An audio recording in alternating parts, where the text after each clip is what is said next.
నేను గంటా కొండలరెడ్డి మార్పురం గంటా కొండలరెడ్డి గారి కుమార్తెను చూసుకున్నాను. మా మామగారికి 3 కుమార్తెలు, 5 కొడుకులు, 8 మంది సంతానము. ఆయనకు 45 ఎకరాల 26 గుంటల భూమి ఆయన పేరు మీద ఉన్నది. అట్టి భూమి మీద మాకు వాటా రావాలని చెప్పి మేము కోర్టులో 2012లో కేసు వేసినాము. ఆ కేసు తీర్పు 2025లో మార్చి 25వ తారీఖు నాడు కోర్టు తీర్పు 8వ వాటా ఇవ్వమని వచ్చింది. అట్లి భూమిని మా 2012లో ఉన్నటువంటి భూమిని మా బావమరుదుడు మా మామయ్య చచ్చిపోయిన తర్వాత మా బావమరుదుడు ఎవరికి తెలవకుండా భూములు కొన్ని అమ్ముకున్నారు వాళ్ళు. అట్టి భూములు ఎవరు కొనేటందుకు వీలు లేదని చెప్పి మేము కోర్టులో వేసినా కూడా బోర్డులు కూడా నాటినా కూడా అక్రమంగా ఆ భూములను అమ్ముకున్నారు వాళ్ళు.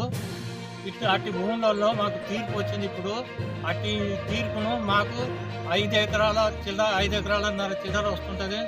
45 ఎకరాల 26 గుంటల భూమిలో మాకు ఎంతైతే 8వ వాటా వస్తుందో ఆ వాటా మాకు కావాలని చెప్పి మేము కోర్టులో కేసేస్తే మాకు తీర్పు వచ్చింది. దాని గురించి 8వ వాటా ఇవ్వమని తీర్పు వచ్చింది. అది అక్రమంగా కొంతమందికి అమ్ముకున్నారు దౌర్జన్యంగా. వాళ్ళు బోర్డులు నాటినా కూడా వాళ్ళు పీకేసి అక్రమం చేసుకొని కబ్జా పెట్టి కూర్చున్నారు. అటు భూమిని మాకు కోర్టు ద్వారానైనా, పోలీస్ ద్వారానైనా, ఎంఆర్ఓ ఆఫీస్ ద్వారానైనా మాకు వచ్చే అటువంటి 8వ వాటా మాకు ఇవ్వగలరు.